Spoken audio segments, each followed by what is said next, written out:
Okay, hello everyone and welcome to eStudio Evolution, the second session in WSDG's spring series of educational webinars. A full list of upcoming webinars and lectures, as well as previous events, can be found in the education section of WSDG.com. Recordings of previous webinars are also available on our YouTube channel. So just a couple of housekeeping items. We will try to get through everything in an hour, but chances are that we will go long. So please stay for as long as you can. We are recording the session and you'll be able to view it later. Please put any and all questions and comments in the Q&A. Even if we can't answer them live, we will answer them and email the answers to everyone who registered. Lastly, there will be a survey that pops up at the end of the session. If you have a minute, literally 1 minute, to fill it out, you will really be helping us to improve these webinars and ensure that we are giving you relevant content. So with all that said, I'd like to hand it off to Sergio Molho and John Storyk, partner and founding partner of WSDG, respectively. John, Sergio. Thank you, Justin. Thanks, John. Welcome, everybody. Whoop. Okay. Thanks for waiting a few extra minutes. We did have a lot of people register for this, so that's actually fun. And as Justin said, this is the second series we're doing. This is a little interesting. It's not as technical as some of our other webinars. Going to be a lot of photos and of course, a definition of what we mean by eStudio. I really don't think we're inventing anything new. I think we're simply recalibrating something that's been happening for a long time. In fact, one might make the argument that it's been happening for a very long time. Anyway, I hope you enjoy our recalibration process. We got a lot of pictures, so we'll use the PowerPoint technique. Let me share my screen. Give me a second. I know this should be smoother, but it's not. So there we go. And there's my PowerPoint. I'm going to throw it into presentation mode, which always takes a minute. There we go. Great. Seems to be working, right? Yes. Looks good, Serge? All good. Okay, good. You're in presentation mode? Seems to be. Not yet. No, John, we're seeing your slides on the side. Okay, so we're going to try this a different way. And 1 second. Should have rehearsed this in advance, but didn't.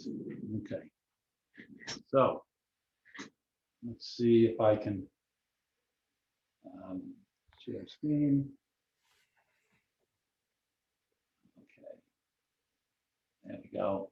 And use slide. How's that? Here we go. Yes. Okay, great. Okay. Anyway, this is us. It has been 50 years. It's actually 51 years since I started, and reluctantly allowed everybody to remind everybody of that. That just means I'm old, but still trying to act young.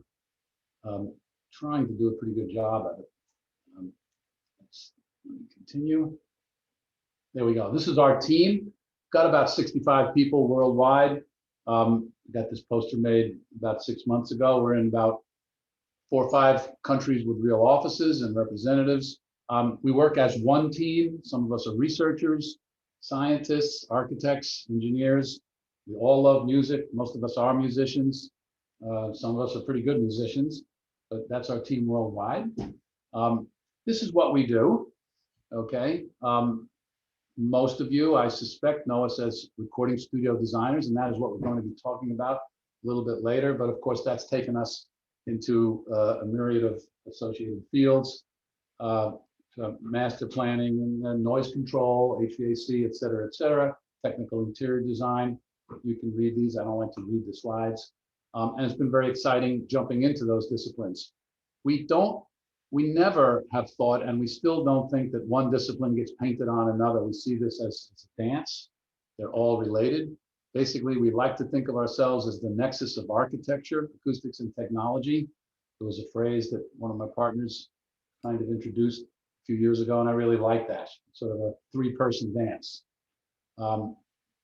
We listen to our clients, and in fact, since we In the last 5 to 10 years, we listened more than any time in our history, and that is one of the reasons why this eStudio concept has arrived.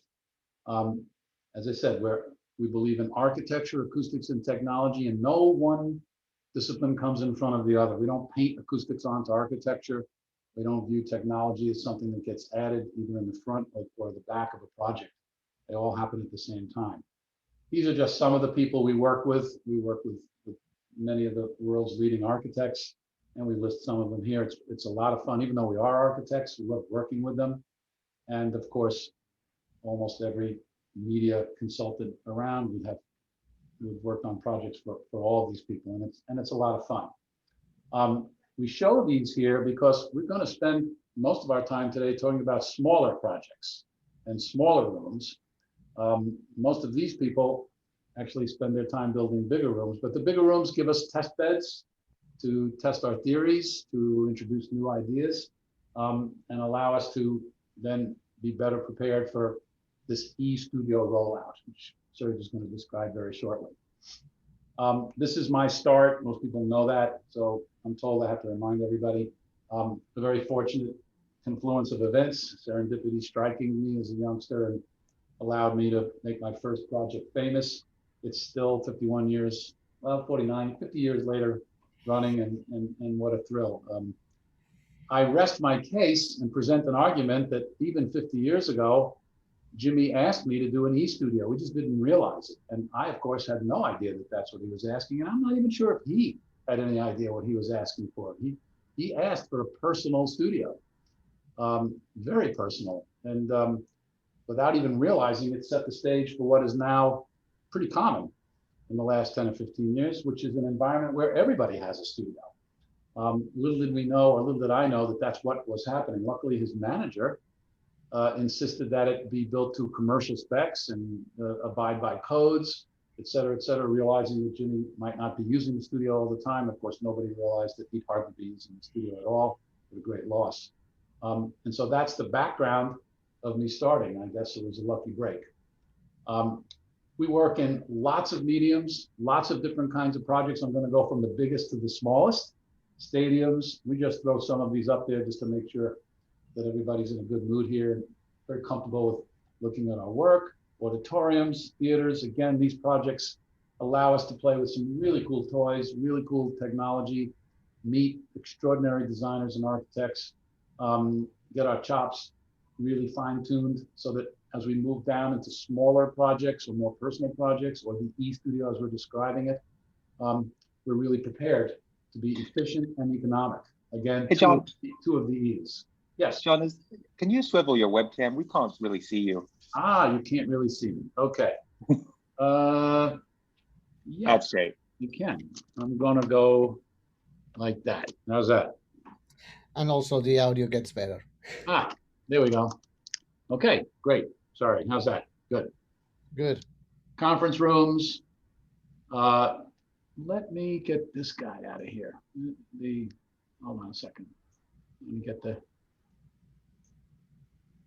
transportation hubs, shopping malls, movie cinemas. All of these projects, they all have the same three players. They all involve architecture, they all involve acoustics, and they all involve technology.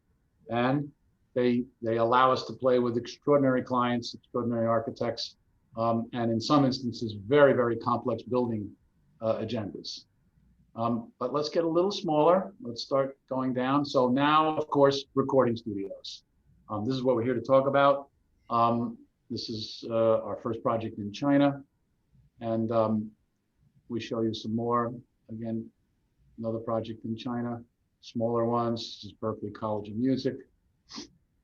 Jungle City Studios, maybe one of New York's most iconic studios right now, along with Electric Lady for Annie Mincielli, et cetera, et cetera. This one in Vienna, BSL actually. A lot of you know BSL because of their plugins. This is where they're done in this extraordinary room. Okay, so leads us to the eStudio concept or the eStudio paradigm. I'm going to unshare my screen. I'm going to allow and ask Sergio to take over and explain what we mean by eStudio. I'll return in a little while. Thank you, Serge. Yes, good. So let me go there. So all seeing good my Yep, my slides? very good. Thanks, Serge. Fantastic. Sergio, we're seeing your control bar at the bottom. At the bottom. Looks good to me.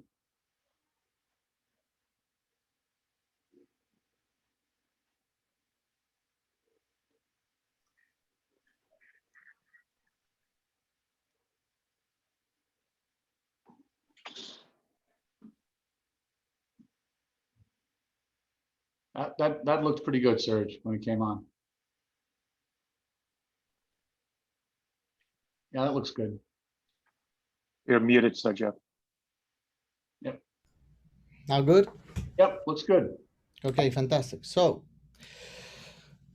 eStudios. So this is a subject that has been with us long time. Okay, concept studios, project studios, and now eStudios. And why we arrive with this idea and why we want to present it to you as a concept, and that's because this initiative comes because now, and because it was an avalanche after the COVID era, we are all forced to work at home and work at home in a professional way and a high professional level. And that's also related not only for content creation facilities, but also for remote teaching, remote learning, and working, just home office.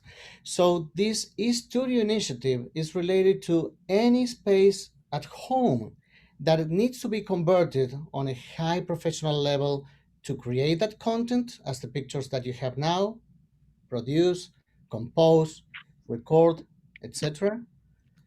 It's also valid for mission controlled or advanced remote working, okay? For those people that now they have to manage a lot of people, CEOs, and manage complex working environments from home. And as we are doing now, presenting ideas to a lot of people at the same time in a professional way, good sound, good video, good presentation, video presentation, and it's also valid for the entertainment. Okay, just the home theaters that you used to have, people are investing a lot of energy and money in having better spaces at home because of what happens with in the entire world. And this put us in motion to see how we can help this need. And that's the reason we are now, as John mentioned, merging the disciplines of architecture, acoustics, and technology in those spaces that are now at home. We are not inventing the wheel. We are just repurposing all the concepts that we learned of 50 plus years of super high professional facilities and making that happen at home in a way that is economically efficient, enhanced, and an amazing experience for both people working at home and people that are on the other side of the screen. And that's why every studio or every of these spaces, these eStudio spaces, is custom made, okay, is completely related to a particular project or need, is completely personal, okay, and that's why we converted into an eStudio, the eStudio concept that is not only e-recording studio, but it's an e-space. That's why we want to present to you today. And Justin, I don't know if you want to throw that first poll. We'll leave this up for a couple of minutes. Everyone, please vote.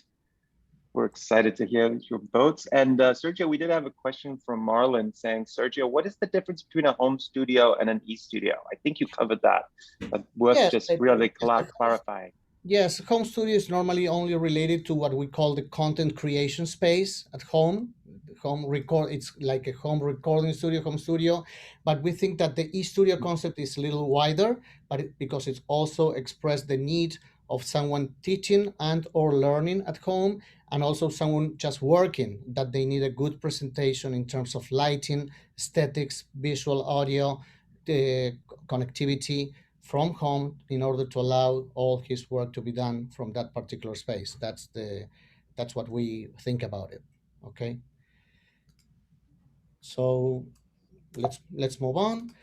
And now we're going to have like a little gallery of pictures of different kinds of facilities. And we all call these facilities or these spaces studios, no matter the size, the taste, the technology. Some garage studios that are actually garages, okay, that they're also built on garages, cabin studios, RV studios, different types of spaces, no matter the technology, no matter the good or bad taste, but they are all related to the same idea, to fulfill the needs of someone that wants to create content, produce content, compose, post-produce, collaborate, etc., etc. And it doesn't matter the style.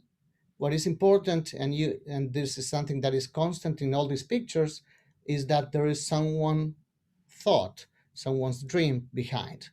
And we are trying to convert all these crazy ideas, some of them more crazy, some of them more crazy than others, into something that makes sense, that we can explain on a technical level, that we can predict and simulate on an acoustic level, and we can create the right vibe for the purpose of the space. And I think that that's the most important thing. In the end, no matter the subject that you're putting together in that room, the vibe, that means the personality of the user, is super important, because that's a place where you're going to spend a lot of time. Okay. And this design process, trying to find out the right program involved in that development, requires some kind of education, some kind of leveling, of equalization of what's going on behind. We come from a world where sometimes designers, builders, specialists, and AV integrators are all into one man shop. Okay, everything was done by one person, and that world evolves. Okay, and now we can see that in no matter the size of the project, there is a very specific and complex process that allow us to get from the idea, okay, what is the dream, to the completed space. And that's important. So in order to define the need, we need to understand the program, what will need to happen in that space, in that studio.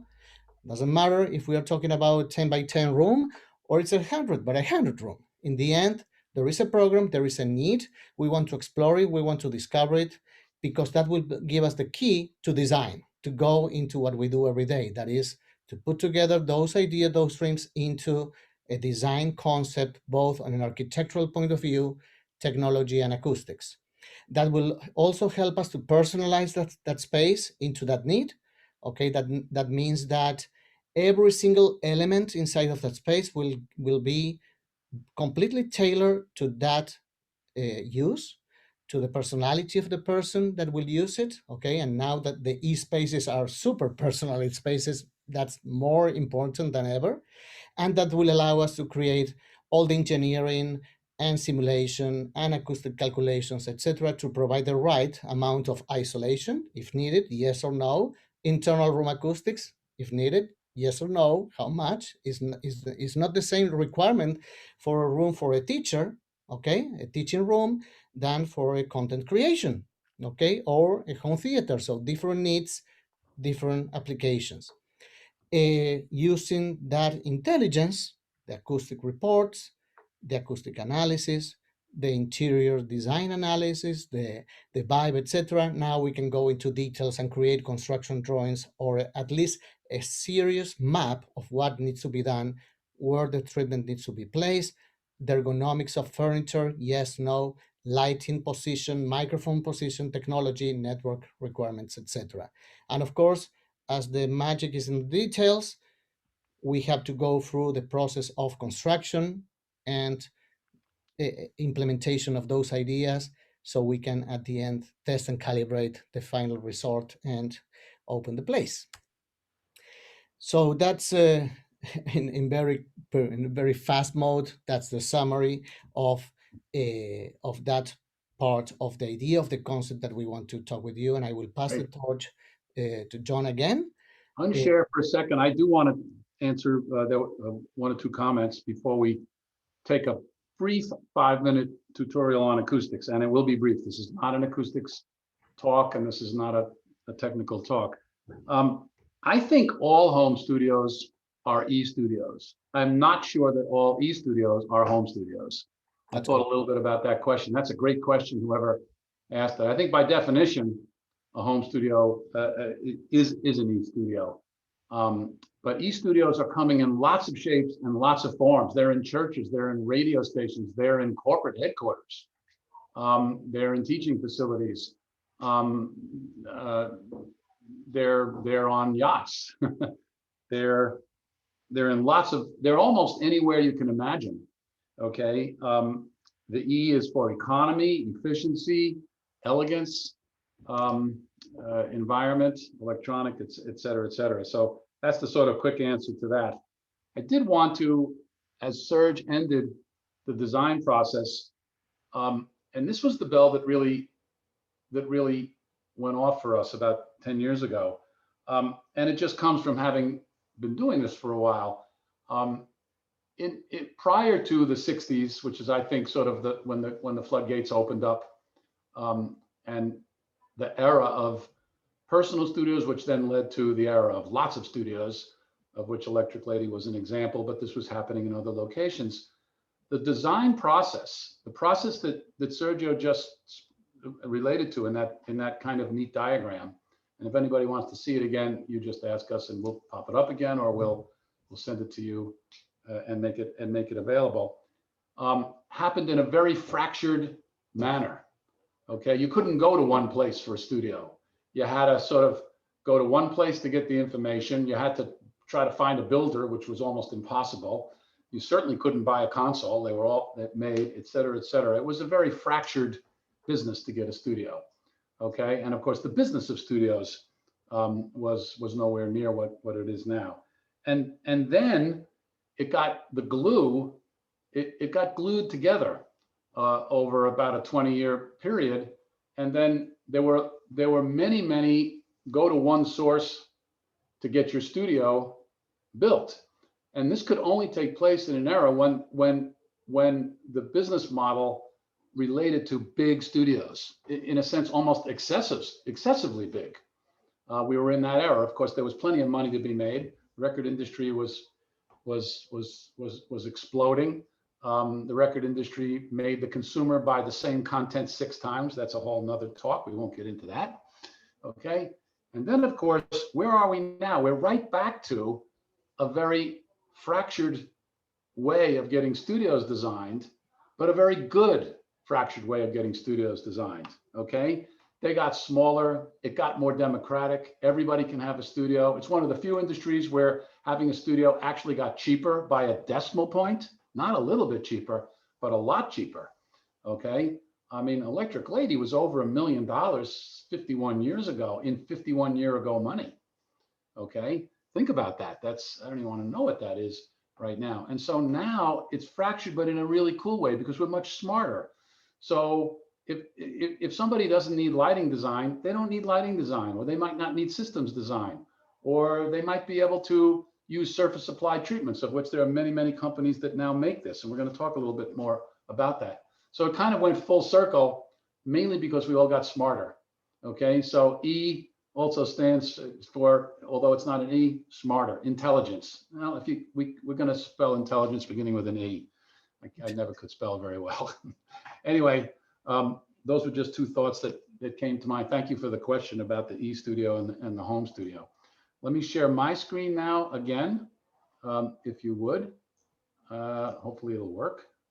Let's see. There we go. Okay. Everybody see that? Yes, go to presentation. Okay, go to presentation mode and yes, sir. There we go, right? Yep. Cool. Okay. Nice little graphic that everybody made. There we go.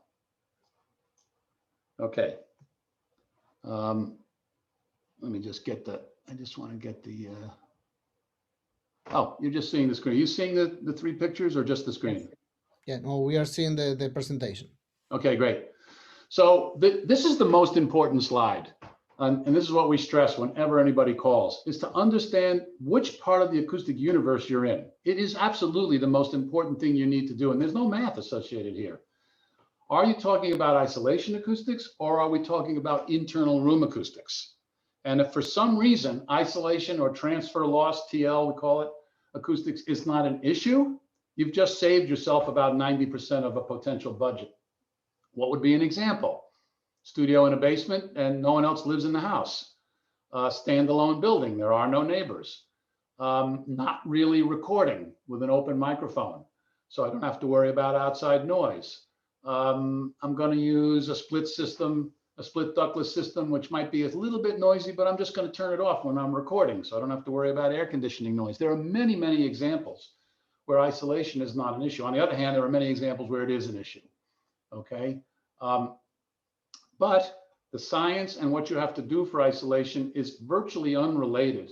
It's not completely unrelated, but it's more or less unrelated to what you have to do to get your room to sound good as far as a transducer, basically speakers, and a receiving transducer, basically listening position. This is what most people are concerned about and where we have our focus. Okay, how do we get our rooms to be transparent so that when things move from room to room, they're not being colored or distorted. And particularly in this era where lots of product and content is being made in more than one room by more than one composer and more than one mixer and producer.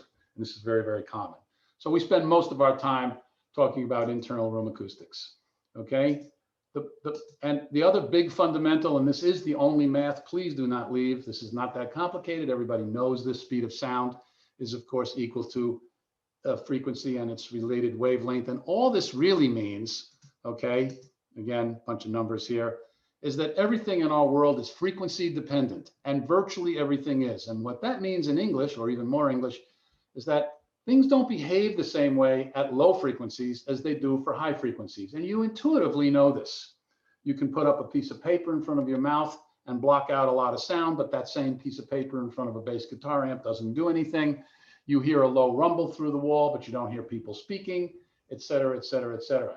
Or mids and high frequencies can have terrible reflections in a room, and you can simply control them with a piece of foam or a simple acoustic panel, but low frequencies behave in a totally different way, AKA standing waves, which we hate that term, or eigentones, or modal response, et cetera, et cetera. So everything is frequency dependent. And if you don't feel that in your gut, if you don't look at the data, okay, that people present to you with frequency information, go away from that data. Don't deal with that, okay? Make sure that you keep this concept squarely tucked into your psyche on that. Okay, and then the other important thing is understand what world you're in.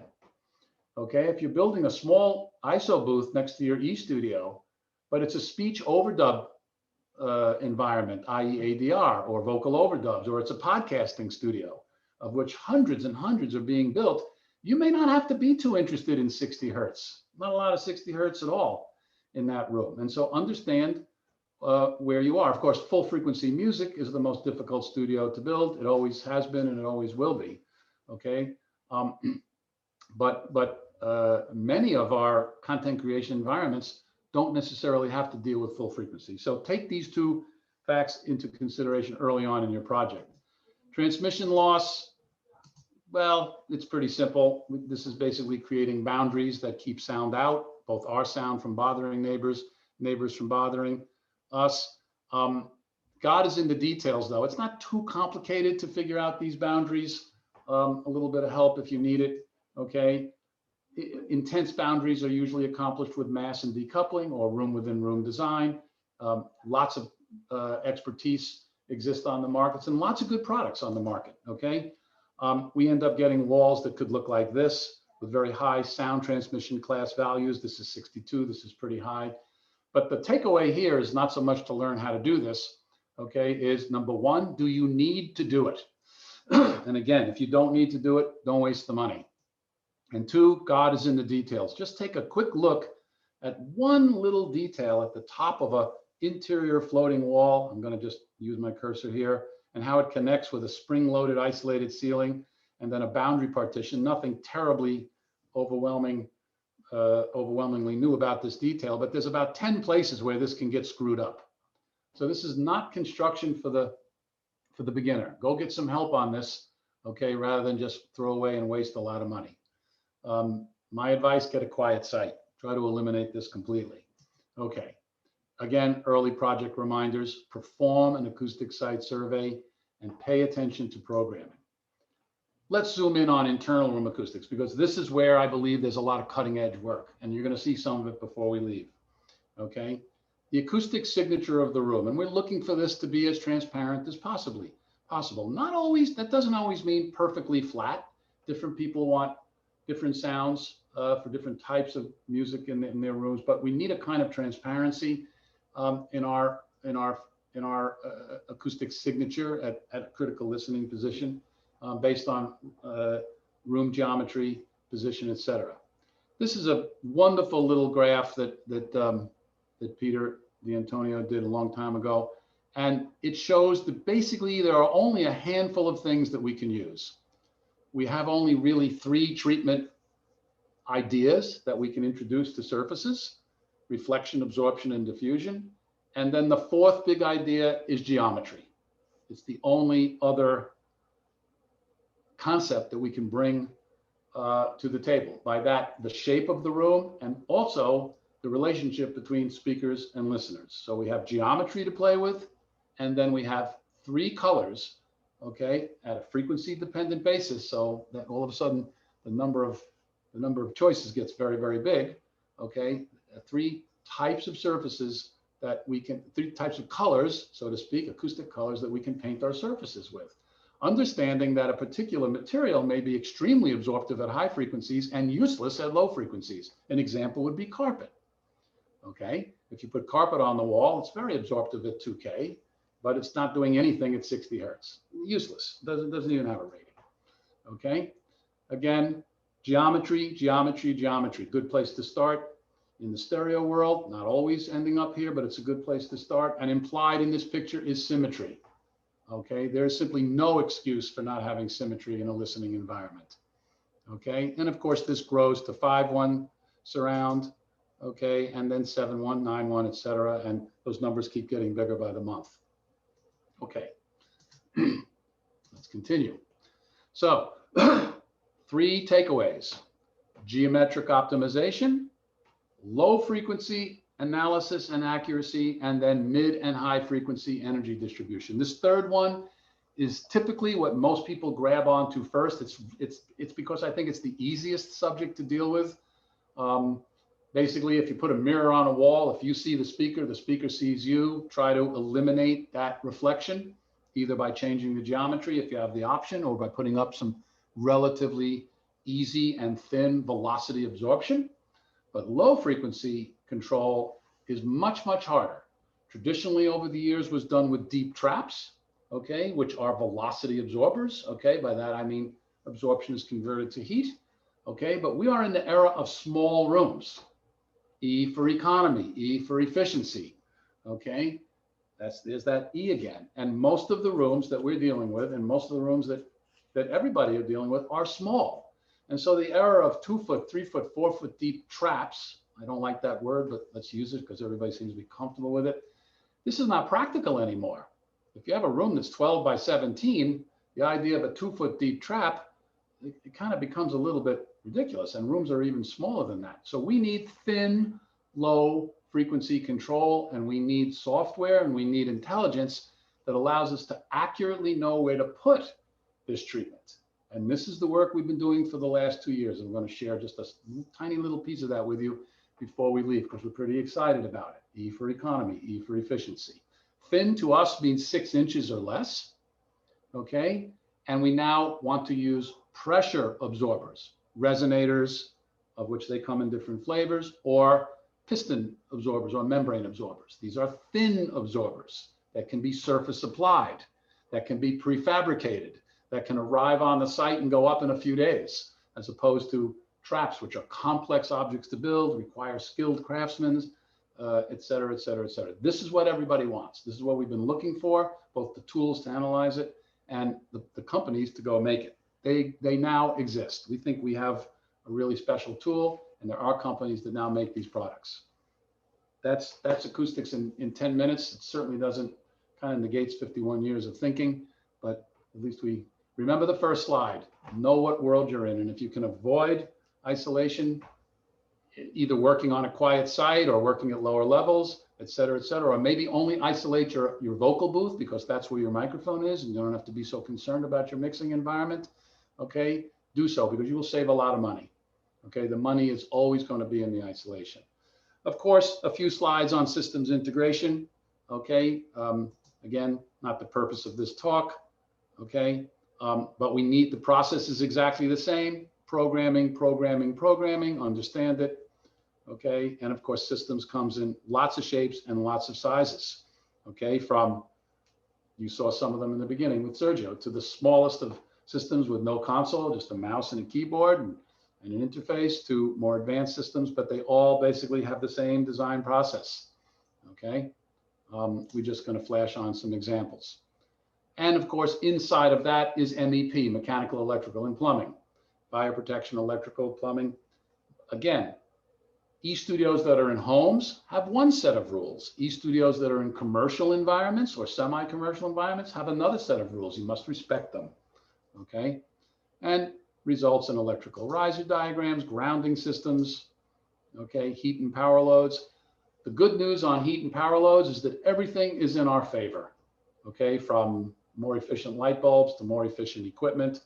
And so as the heat loads go down, the air conditioning go down. So everything moving in our favor in this digital world, okay, et cetera. We like to do these kinds of diagrams. They're sort of, this is the for sort of a early schematic systems diagram. We like these kinds of diagrams because technical people can understand them, but also our clients can understand them. They're in English, basically. So we use these pictorial diagrams, and I recommend people doing it. So we pay attention to systems. We pay attention to acoustics, but we pay the most attention to listening and to programming. And each one of these disciplines, please program, have respect for that E word, efficiency, economy. I guess we have a second poll. I guess, Justin, you want to throw that up? I'm not sure. Maybe yes, maybe no. Whoop, there we go. So again, while people are looking at this poll, the design process is the same. Sooner or later, everybody has to cross all the T's. You may cross them very, very quickly. You may say, I don't have to spend any time on my systems programming. I already have a studio. I'm just moving my equipment over. Okay, doesn't mean you didn't think about it. It just means you did it in 10 seconds. Or in the case of isolation, I don't have an isolation problem. It's in my basement. Nobody else lives in my house. When I'm in my basement, I don't have a wife. I don't have a partner. I'm not bothering anybody. The closest house is 500 feet away. They're not going to hear me. The basement's completely underground. Fine. On the other hand, you could have just exactly the opposite condition. You could be right underneath the master bedroom with a wife, and you do want to work at 2 in the morning, and she doesn't, in which case you have to think about it. You have to explore it. Can you solve it socially? If you can't solve it socially, can we solve it architecturally? And then can we solve it acoustically? And can we solve it using the best and most efficient technology? So it's the same design process. Please don't skip any of the steps. All right. While this poll is up. Here are some of the results, John. Looks like everybody's respectful of the process. Okay. Don't skip any steps. Okay. And if anybody wants to see that little pictogram that we had that kind of outlined every step, we'll be happy to send you that. And also this whole talk is being recorded, et cetera, et cetera.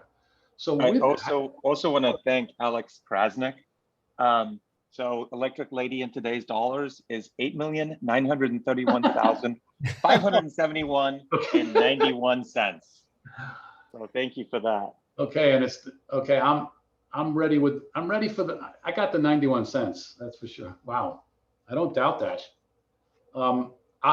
Think about that for a minute. Nobody would build a studio for $8 million, and we've had some expensive studios as clients. I mean, just think about the expense, because and what we had to do to go get that built. That was an adventure that Jimmy went on, giving his manager Michael Jeffrey nightmares. In fact, construction stopped 2 or 3 times simply because they ran out of money. Even Jimmy, they ran out of money. He had to go on the road, and literally he would play. They'd come back with the money. It was just that crazy. Nowadays, that studio could be built for $500,000, and that's a big studio. Okay, and we are talking about much more efficient and much more economical studios. So with that, we think that the best way to prove our point is 2 very, very interesting case studies. They're very, very different. I'm going to stop sharing and allow ask Serge to come back and take over. Good. If you would. Yes, I will try. There you go. Okay, here we go. So, case studies. Okay, so we understand the dance between architectural, acoustics, and technology. We understand that we have a client, that the client will have a program, and that program will be as clear as it can be from the beginning. So we are going to use case study of Groovyland Studios in Miami as a revision of this process. So we find out with a property that was built originally in 1955, okay, and now it was in the condition that you see in the picture on the right, and will be renovated in order to fit the house of a young adult musician producer. Okay, at the moment of the endeavor, it was a single young adult. Okay, so that's part of the idea here, and he gave us his preferences. He loved the modern look of the picture on the right. He worships because he worked at Electric Lady, so he understands the vibe and the mystic of being recorded in that kind of environment. Was not particularly specific on the isolation. He understands he needs good isolation, but he was not going to record drums. So basically music production and mixing, etc., vocals for sure. So certain isolation. So it's, for us, isolation is like pregnancy. You're pregnant or non-pregnant, but in this case, it's like we find a mix, a middle point on that. And he wants certain independence between the house and the studio. So he wants to have the ability of entering the house without affecting the studio and vice versa.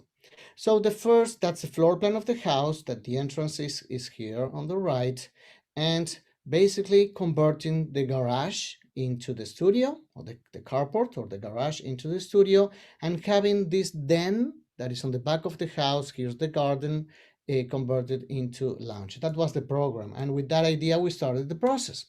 Okay, this is how the place looked like, that carport. Okay, you can see the pictures of the existing place. That was the old washing machine room of the house, and we came up with the first approach, typical looking forward control room to a very small ISO booth. Remember what I mentioned, no drums, just the ability to record vocals. Okay, so we develop a plan, we develop schematics, etc. And in that study, we start seeing that, that very beautiful window that you have facing forward, okay, it's going to be blocked with monitors, TVs, speakers, etc. So very quickly, we move to a second schematic design. Now we shift 90 degrees the design, and now looking sideways. That also allow us to angle. Remember what John mentioned about geometry of the space and being able to manage the sounds and the reflections through geometry. Reflection, one of those acoustic qualities. So the sideway look allow us to manage a little better those reflections, the first and second reality reflections, and having a very nice ISO booth. And that was more or less what the 3D look show us during our design process. But the complexity of having how people are going to go to the bathroom and how the den will work with the other space. So we get out of the idea and some complexities of the beams, etc. in that garage. We remove the idea of having the studio inside of the garage, and we place now the studio, the control room, the live room, and a little lounge all together, converted the carport into a kitchen, and having a little bathroom that it will serve the studio. It seems like a more logical idea, okay, but we need to go through SK1 and 2 in order to get here. So it's a process. We have to respect the process and allow everybody to comment and react in order to get here. So you have the main entrance to the house, and then you have the main entrance to the studio that is completely independent, and you go back there. And we develop the drawings again, internal room acoustics, isolation. Now the studio is no longer outside of the house. Now the studio is connected to the house. So control room will be, the front of control room will be related to the master bedroom. Again, at that moment of time, the user and the user of the bedroom and the user of the recording studio is the same person, so no problem with that. We make some demolitions. We take care about new hurricane windows, etc., to allow better isolation, and we place a better isolation wall between control room and the rest of the house. Again, we are not in a typical box in a box or room within a room kind of environment. We keep, as you can see, the geometry of the existing house. Okay, we don't move those walls. Okay, and we use the internal room acoustic treatments to make those reflections controlled, and also added the rest of the elements. Design came over, and as we mentioned in the middle, at the beginning, after schematic design and before going to details, we did our low frequency analysis. That is basically to understand how the low frequencies are going to behave in this squarish room. So first of all, we studied the position of the main monitors and the subwoofer. Yes, no, it's required subwoofer, it's not required. So that was analyzed at that early stages of the process. Using our proprietary software, we determine the position of the mains and the subs. And Serge, I'm going to interrupt for a moment. There are a number of questions coming in, and we're going to try to answer all of them. And everybody stay on, but this is a good time to answer one of them. Someone asked about recommendation on subs in small studios. We absolutely recommend them, and often, in fact, usually recommend more than one. And in fact, one way to get the response to be more efficient is to even use more than two. We have a number of projects now where we're introducing 4 subs, very small, and also in some very interesting locations. This software that we've been working on for 2 years instantly gives us those locations. So don't be afraid to think of subs as just as another way of dealing with your acoustic response, particularly in small rooms, okay, where the Schroeder frequency, that's that frequency where modal behavior transitions over to statistical behavior, is high, okay? The smaller the room, the higher the frequency, the more we have to pay attention to it. Small rooms are much harder to design than larger rooms. They may be cheaper to build because they're smaller, but they're much more difficult. So in this case, we use 2 subs. Yeah, I also read a question about recommended reverberation time for this kind of rooms. John, you want to take that? Approximately, there's some formulas. There's an EBU formula, ITU European formula, but it's in the about 0.3 seconds, 1K, or the average. When you give a 1 number reverb time, it's usually the inside 4 octave bands, 255, 1K, and 2K average. Something in the order of about 0.3 of a second is about as high as you want to go. As the rooms get much bigger, you could go up just a little bit. Anything higher than that, I think it's just going to be, it's not going to work for these small rooms, 200, 300 square feet. Yeah. So those analysis, that low frequency analysis give us the low frequency, the room modes or the modal response of the room. They give us the Schroeder frequency so we can understand where we are. And using that information, remember, we are not changing the proportion of the room. We are just grabbing an existing room with whatever it is in length, width, and height, and convert it into a professional facility, a place where you can translate your mixes into other places. And based on that, we placed the right acoustical material, absorber, resonators, diffusers, and then we covered those treatments with the final internal room acoustics design and technical interior design of intended to the room. And as we are not inventing the wheel and we don't want to go to super sophisticated products, because that's not the case in this particular project, okay, we created our own custom-made details that can be done by a carpenter or the builder on site in order to provide the right performance. So we go through that process of getting the information, the materialization of those acoustic materials, and then converting that materialization into architectural details that can be grabbed by a carpenter or by a wood shop and converted into. So it should be pointed out in this project, because of the nature of full disclosure, the studio owner is Sergio's son and my godson. So okay, so we and an amazing person, an amazing musician, a Berkeley graduate. Full disclosure here, there's no, and had the skill and the ability to make these products. Okay. But these could have just as easily been acquired off from a company and arrived as ready to install products. In fact, the second case study we're going to take a look at, that's exactly what happened. In this case, these were custom made with a lot of attention to aesthetics for a variety of reasons, from just wanting that and also having the skill set to do that.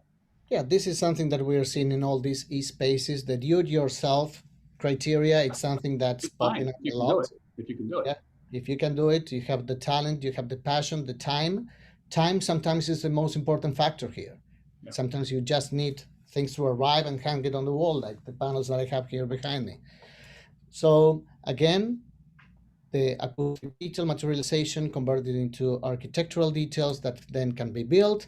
And even in this very simple studio that is quite like a studio in a box with a control surface and some outboard gear, we do have a clear system integration diagram for all analog, digital, LAN, Thunderbolt, and all the other signals that are involved. That give us clarity to arrive to AV panels that are required in order to have a very nice signal flow. You know the fact. If you put garbage in, you're gonna get garbage out. So that's also important in order to have this real good balance between architectural. We discussed the shapes and schematics, acoustics, we just discussed isolation, internal room acoustics analysis, and materialization for implementation, and technology, that is your systems design. And because the vibe, that is something that we learned that is super high and important when it comes to a creative space, it's also important. So for that reason, we also have the technical interior design that will color the space, the lighting design that will get you the vibe, and then first some renderings of what was designed. Okay, those architectural renders that we created from the drawings. Okay, that includes. It would be good to see how the renderings compared to the real project. Yeah, we are gonna get there. Oh, okay. Okay, and just to go fast, construction process, problems. Okay, tell me who has a construction without problems. So when the construction started, they find out that there are termites, so they have to blow out the entire floor of the house and do it again. And once a new floor was installed, okay, that was a little opportunity to improve the isolation of the floor also. Then the walls and the prefabricated materials with all the specifications that came from those drawings, take it to a wood shop that has no idea how to build an acoustical material, but they can follow orders. They can put the information, the CAD information into their CNC machine and convert that into real, what it then became acoustic materials. You can see the perforation behind those base straps, and in the end the last elements of the construction. So magic in the details, trying to follow the instructions. You know, it's like riding an airplane. You follow the instruction, you have more success radio than if you don't follow them. And now some, as John mentioned, some renderings versus real pictures of the control room. Okay, different views. You can see that when the studio is in use, it's funnier than on the renderings. And the live room. Again, very simple, but with all the criteria that we discussed, even the lounge with some vibe. And what we are all aiming, the starting initial session where music happens, that is the most important thing of all. When we have the studio in action and music and magic happens. And of course, we have the luxury of being able to test the before and after results. So the prediction, that is the dotted line versus the solid line, that is what we measured after the fact, give us the chance to check that if our prediction methods are valid and achieve the goals. And we did pretty well so far. Look at this one. We're almost the rainbow. I just want to let you know there's only about 3 minutes before we get to 11, but everybody, if you can stay on, we will be taking questions. We did say we'd go over, but if you can stay on, there's a lot of great questions that we'll get to at the end. Yeah. Cool. So we have one case study that will be taken over by John, and then we have the final part of our lecture today. Good. Thanks, Serge. So let's go to a few of the questions, and then we'll go to the case study. We did talk about the RT60. Someone asked a question about headphones. I'm working in headphones. Why do I need all of this? This question's been asked for about 50 years. Okay, so it's not a new question. And I think the answer, if you're happy in headphones, use headphones. I think most people like to work in real rooms or rooms with ambiance and presence. It's also a little antisocial. It's hard for other people to hear what you're hearing with headphones. Of course, you could have 2 headphones. So the answer is simple. If you're happy on headphones, that's okay. But it's so simple that the other explanation works as well. Another person asked a question. I have a fairly well-tuned room. I use a reference mic. I used REW software, which we use also. It's very good software. Genelec GLM auto tuning system. Okay, and I have buildup. I still have buildup. The Genelec system is not going to correct the 48 Hertz buildup. Okay, the only way to correct the 48 Hertz buildup is to find out exactly where it's happening and then put a absolutely perfectly designed absorber, pressure absorber in that location. That is in fact exactly what we've been working on doing for the last 2 years, and you're going to see that in the case study. The GLM will make an attempt at squashing it, but if you move a few inches over, it'll probably reappear again as another frequency. Always best to see if you can't solve these problems acoustically. There's nothing wrong with the GLM auto tuning system. In fact, there are a number of companies that have those systems. It is one of the better ones. No 2 ways about it. Christian Laguno is asking if it's possible to use the same room for recording and mixer, or is better to separate the spaces. So the all-in-one versus the typical separated. Well, okay. There's no rule. There is no room, rule, Christian. You can certainly have a one-in-all room, okay, but normally control rooms are a little on the low side of reverberation. So if you're expecting to record a super nice acoustic guitar in a tight 0.3 second control room, maybe you're not going to get the best of it. But technically speaking, absolutely you can use that. You will have to in general, the larger the room, the better the chance you have to do some recording in it. The second case study we're going to look at is a larger than average room. Somebody asked what's a good size for one of these rooms. It was specifically addressing heavy bass content, you know, possibly hip hop content or urban content. I would say 300 square feet is minimum for that. And I got 3 different people asking questions about 48 Hertz. 48 Hertz must be the frequency, the trouble frequency of the day. And, you know, does GIK make a product specifically for 48 Hertz? I have no problem with GIK products. We're familiar with everybody's products, but most of the companies that make low frequency products are generally not tuned. They're what I call broadband low frequency attenuators. They may work, they may help, but they're not specifically designed for very specific frequencies.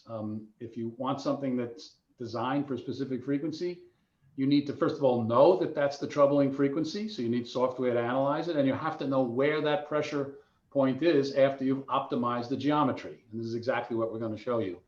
Okay. Yes, there are some questions there that are completely related to the project that you're going to just about to show. I'm just going through the questions really. You will answer really all quick. those questions with the next project. Someone wanted to know how much we charged for this project. Well, we didn't charge anything because it was our son, but what that project, full service, if there was a full service, in other words, all the different aspects of it, interior design, lighting, systems design, et cetera, it could be anywhere from $30,000 to $50,000. But if all anybody needs is treatment placement, okay, geometric optimization and treatment placement, which are the fundamental things that most people need, and it's where most people are going wrong because they don't know how to do it.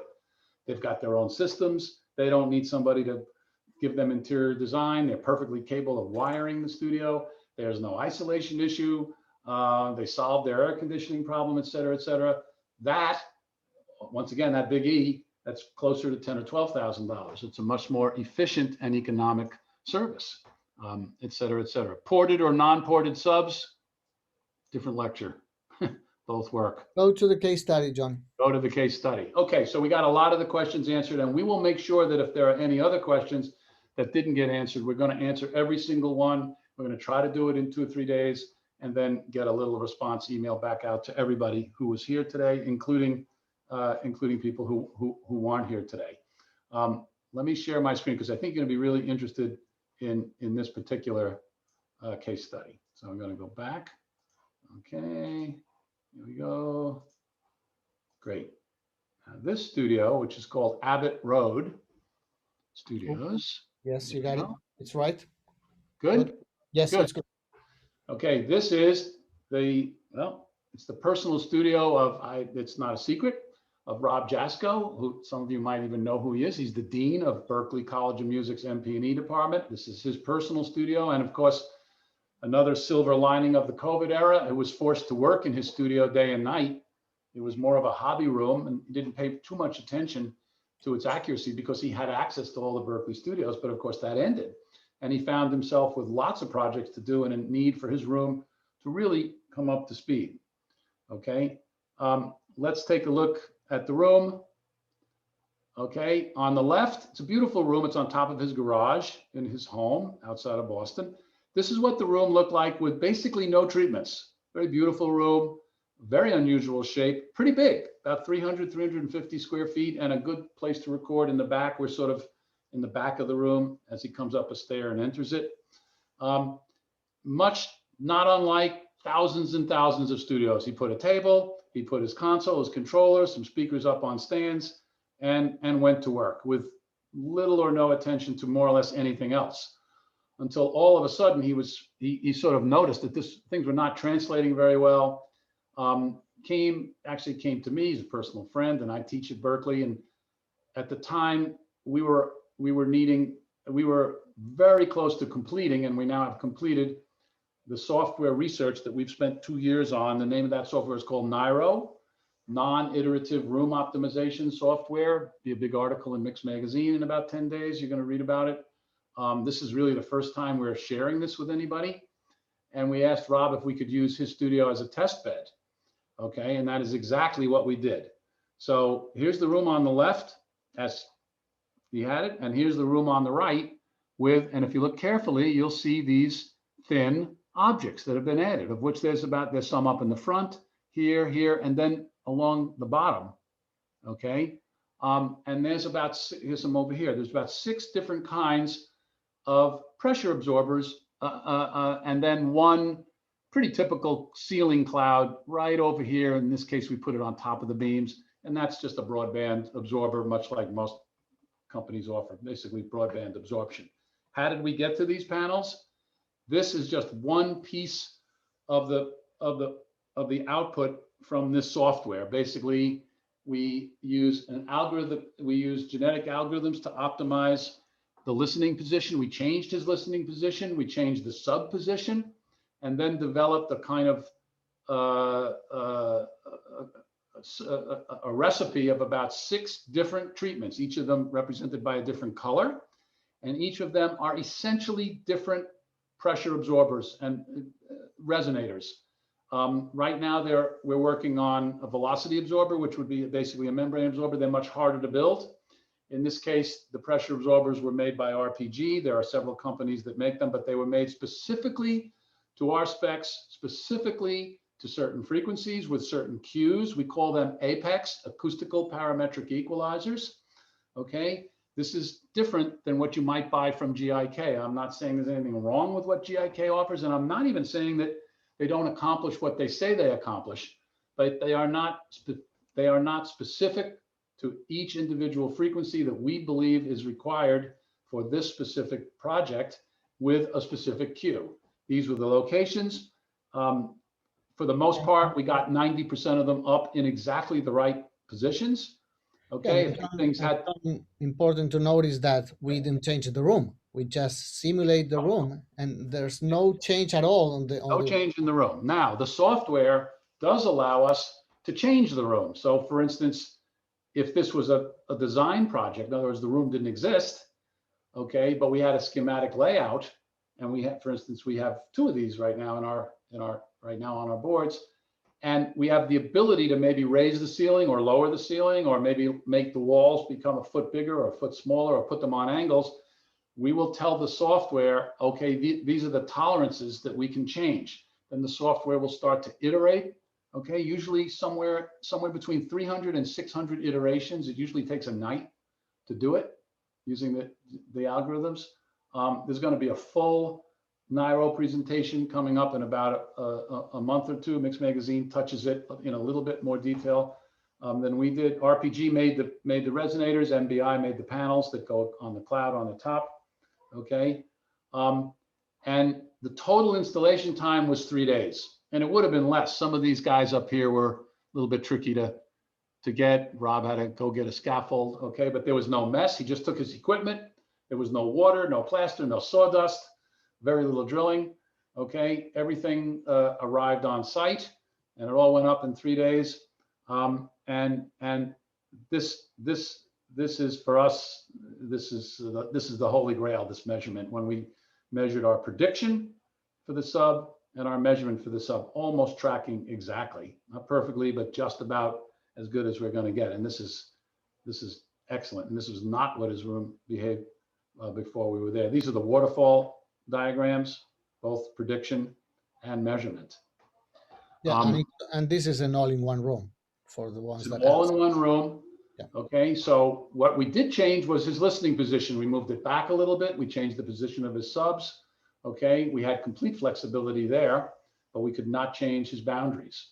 Also, the software takes into account something called the admittance. Okay, and that's what, actually there's no software that takes into account the admittance. That basically what that means is how stiff is the boundary.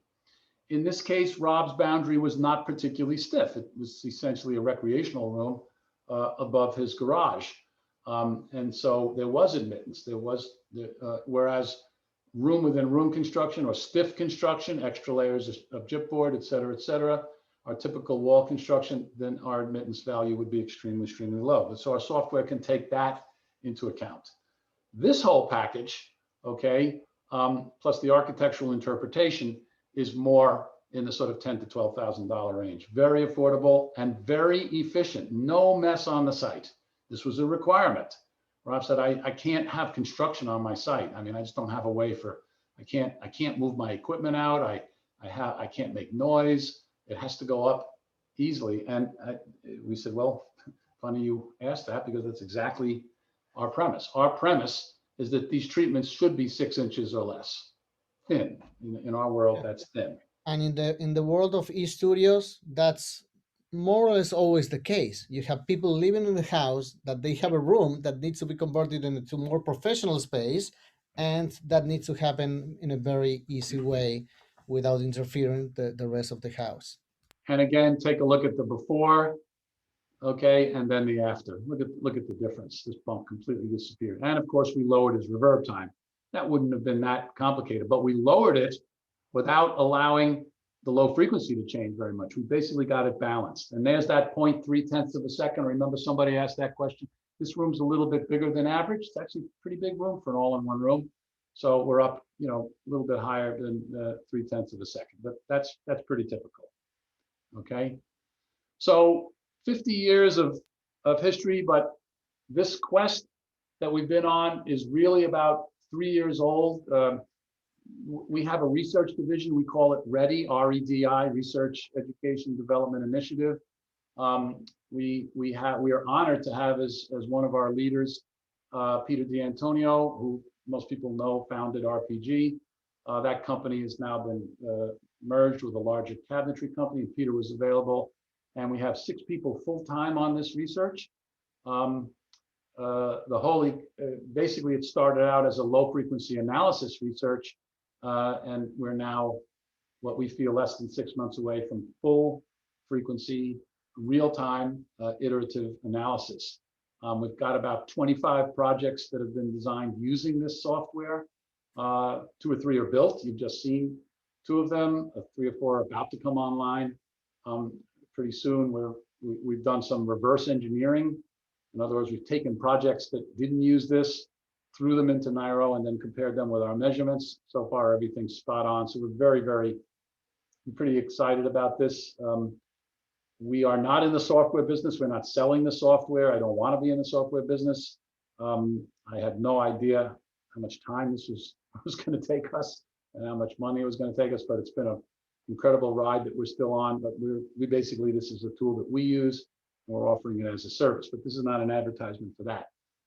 We're still listening to the music, to architecture and technology, and to everybody's dreams. And so as a way of ending, okay, I remind myself where I started, okay? And again, just some eye candy. Big, small, these are all e-studios. They're all personal studios. They're economic studios. They're efficient studios. Most of them are relatively small rooms, okay?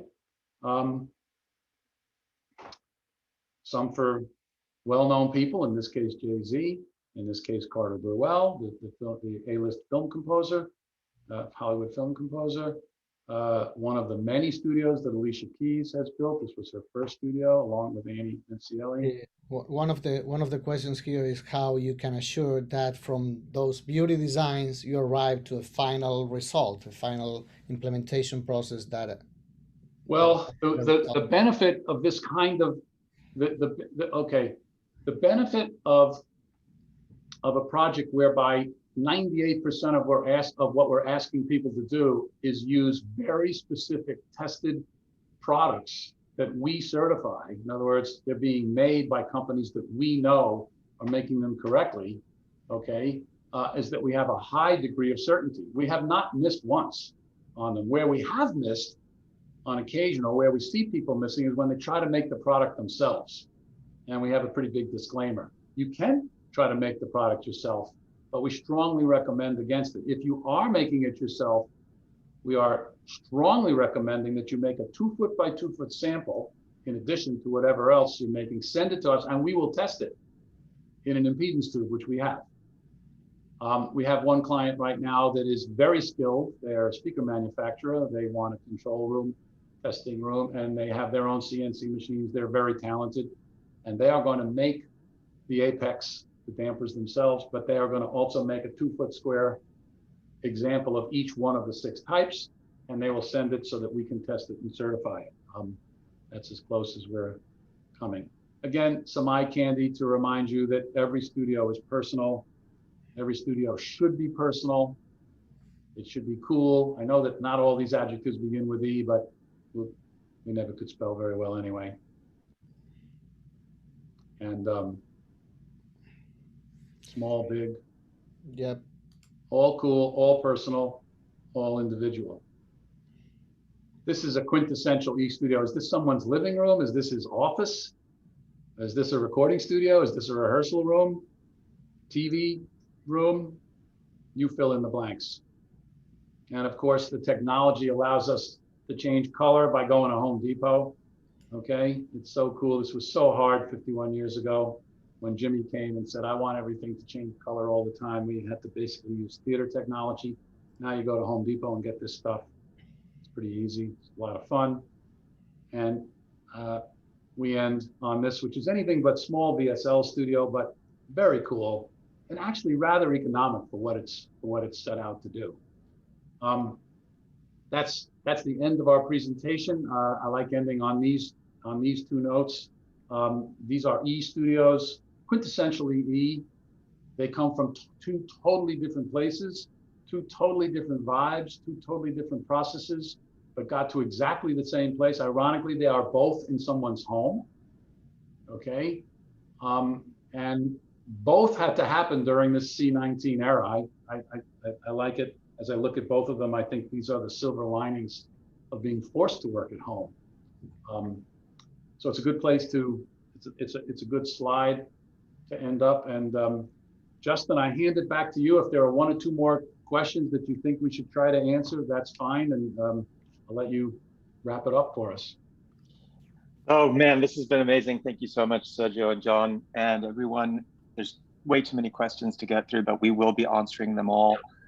Put them in. If you have any few last questions or comments, please put them in there. And also, if you have that 1 minute afterwards to fill out the survey, that would be immensely helpful. And we'll also send that survey along with the email in 48 hours from now. So thank you, everyone. John, Sergio, thank you so much for your time. And we'll say goodbye for now. Until next time, please check back. I see we have almost 30 questions. That's extraordinary. It may take us an extra day. We will answer every single question. Yep. It might take an extra day. By the way, if you have any particular project that you would like to discuss, just send me an email. I will type my email on the chat so you can. Oh, Sergio, it will not, unfortunately, that will not show up, but for the participants, the chat is only for us. Okay, so we'll make sure it's in. We'll make sure it's in the email. We'll make sure it's in the email. Everybody, thank you so much for attending. We're sorry we went a little bit over, but there was just a lot of information we wanted to share. And anybody that's wants a piece of this, of course, this will be available on our webpage, or wants to learn a little bit more about this Nairo analysis and our approach to it, just shout out individually. I'm pretty easy to find, so we're easy to find. We're pretty excited by it. This is what we do. This is all we do. Hey, Justin, thank you very much for keeping us in check here. Sounds good. We're going to have our third webinar in 1 month. So you will receive information about it.